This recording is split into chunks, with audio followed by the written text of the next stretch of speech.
there, welcome back to DXB today. Hope you're enjoying the show this evening. Bit of a pre-loved, a pre-owned special for you here, and we've looked at it in a number of different guises and a number of different products, turning attention now to timepieces. If you want to know what time it is, I guarantee our next guest will know, because he's the founder of the Arab Watch Guy, pioneering platform dedicated to the horology community here in the Arab region. Please welcome the founder, Hassan Akhras. Hassan, always good to see you. Thanks so much indeed for joining us. Thank you for having me. It always astounds me, the visitors I've had here for many, many years, and they arrive on these shores and they say, okay, come on, what's on your hit list? What do you want to do whilst you're here? And there's certain places they want to do and there's certain things. But the majority of them want to buy a watch. I don't know what it is about Dubai and buying a watch. They almost seem to be synonymous. Given the fact that the secondary watch market is booming the world over at the moment, how much of a sort of hub has this place become for that market? Oh, it's becoming a hub for the region, I would say, because the secondary market is growing really fast in the region, and it's led by Dubai. Several reasons. For example, some of the best auction houses are based in Dubai. So Christie's, Sotheby's, and even Phillips is coming over. There are a lot of these auctions that are creating educational element for the collectors here, bringing amazing pieces, vintage pieces that probably no one has ever seen, and it's creating that demand, that crazy demand, maybe even like a FOMO effect. I suppose it helps. There's a lot of wealth coming in to the and city there's a as lot well. of wealth coming in, and it's increasing. So now you only sell your products online? So on my platform, I don't sell the products. The platform is more of an educational platform that supports collectors finding the pieces they're looking for, or even guide them towards the right auction or the right platform that can authenticate the pieces that they want to buy or even they want to sell, if they have some vintage pieces they want to sell. Would you consider having a pop-up or present your collection in a store, now that we've seen a great example like the luxury closet? Yeah, that's a good idea, actually. Yeah, of course. I think it could be an interesting get together for collectors to bring their pieces. Yeah. A lot of collectors here have amazing vintage pieces, and they could showcase them and then probably sell them if they want to as well. Yeah, and you just build that community as well, where they can share their The collection knowledge together, the and knowledge. I have heard, Hassan, that a watch is like an investment you can wear and you can show off and you can flash it around. For someone who doesn't know anything about the world of watch investment or trading, how crazy are the numbers? Are they like stocks where they go up steadily? Are they like crypto where it's wildly different? How would you compare it? They're faster than stocks, especially post-COVID era. There was an extreme boom of resellers of watches, pre-loved watches. Some watches were trading at 300%, even more of their retail prices, just because they were very difficult to find or very difficult to source. So it kind of boomed. Today, these things have kind of calmed down a little bit. You know, the situation, economical situation, the crypto going down a little bit. So I think the cash abundance is not the same as before, but still the premiums are quite high. First, for anyone trying to look for a watch on your platform, do you also link them with the sellers, or is it just something where they just go to find information about it? Both. If they ask me, so I do the reviews and I kind of promote the watches and the models in a kind of educational way. And then if the person is interested in sourcing that watch, I try to link them to the right source. Okay. Good. Now I know you're eyeing up. Yes, I love your watch. You know, be careful. But listen, I'm very curious to know. Like, you know, you just said stocks and you know, crypto and watches. You kind of put them in the same bucket. So, help us out. What's your 2, 3, you know, watch picks that are investable now? And maybe the prices are not too crazy. It's not a too big of a hurdle to cross. You said two contradictory statements. That wouldn't work in the watch market.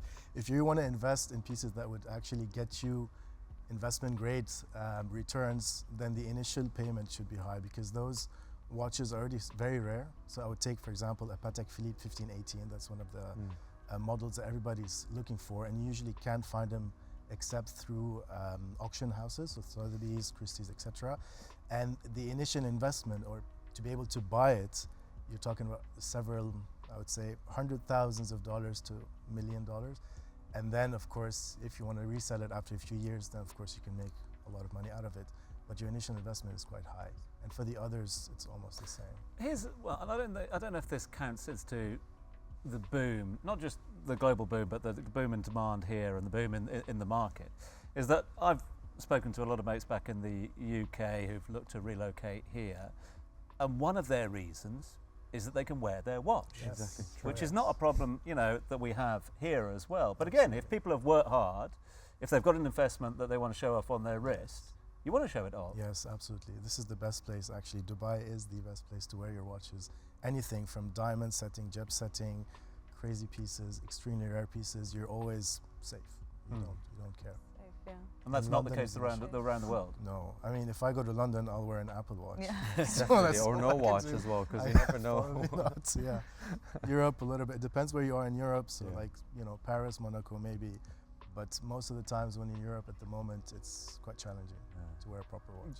Do we ever see new brands coming into this market? Do we ever see like a new brand that suddenly becomes quite sought after, could be a good investment, could shoot up in price, or is it very much controlled by the old-fashioned brands? that No, already actually, exist? there's a lot of newcomers. So they're kind of the, I would say, micro designers or micro brands. So basically, it's one person who used to be a watchmaker for a big brand, established his own brand, and then became successful, extremely successful in 1 or 2 years.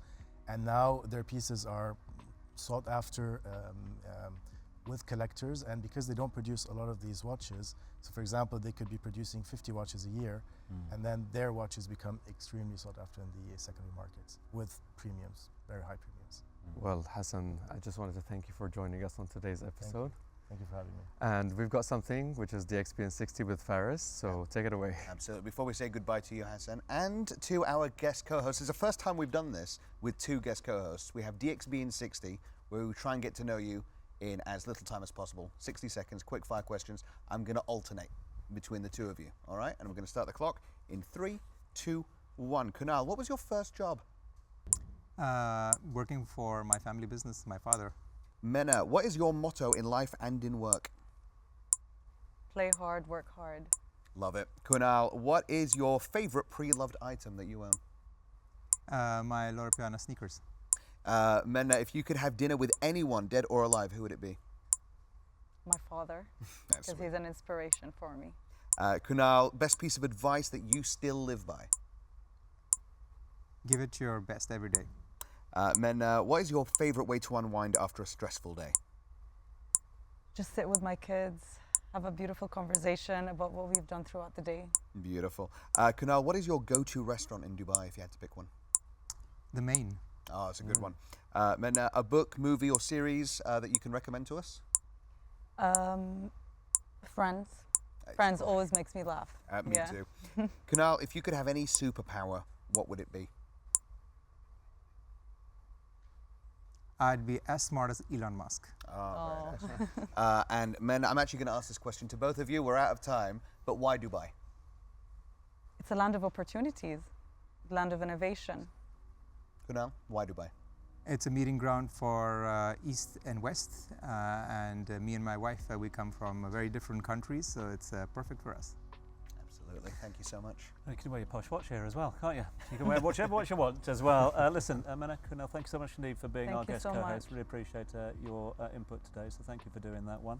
Thanks. Hassan, thank you also to you. Thanks for sharing your thoughts. We'll let you guys get back and sign that deal, yeah? Okay, in the green room. Deals are being done here on DXB today at the moment. Expect to pop up in the Arab Watch Guide anytime soon at Gallery Lafayette. Looking forward to that. Whilst they make their way to the green room, we are going to stick around. Why? Live music coming your way, courtesy of Emily Peacock in just a few moments' time. Stay with us.